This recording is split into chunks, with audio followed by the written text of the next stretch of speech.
The universe is multidimensional. We can never see things in two-dimensional space, but a woman actually witnessed this miracle. That day, she was working. A frosted glass-like two-dimensional plane suddenly appeared out of nowhere. She carefully approached it. Something seemed to be moving inside. She picked up a rock and threw it. The rock passed straight through to the ground behind. The woman wanted a closer look.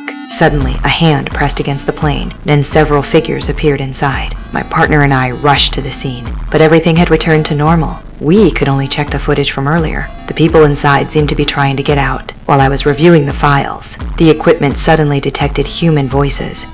Hello?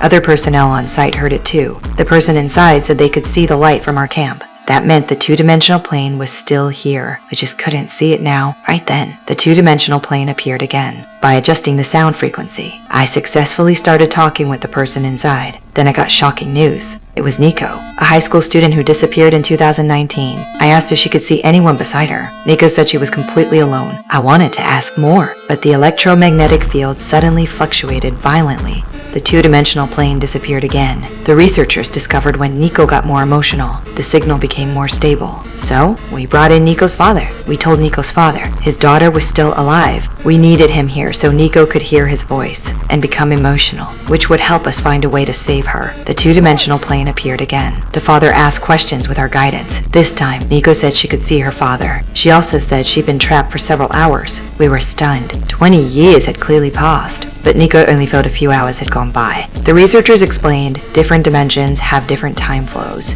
but now Nico could sync with us. This meant something nearby was affecting the two-dimensional plane. Sure enough, after a thorough search of the area, we found mysterious debris. Radiation levels here were dangerously high. Someone had already been here before us. But strangely, after searching around, we found no one else. But saving lives was the priority. The researchers determined this was a piece of a spaceship. Its function might be crossing universal dimensions, which caused the two-dimensional plane to appear. Then, we found another piece of ship debris. But this fragment had no energy left. Everyone quickly brought the fragment near the site, injected electromagnetic energy. Through constant adjustments, the two-dimensional plane appeared again. And as the fragment moved, the two-dimensional plane became three-dimensional space. Everyone could clearly see Nico inside. I told Nico to walk out, but strangely, she still couldn't get through, and the three-dimensional space couldn't last long. I thought if the fragment could break the universal barrier, then putting the other fragment inside might open Nico's space. Sure enough, when the fragment went in,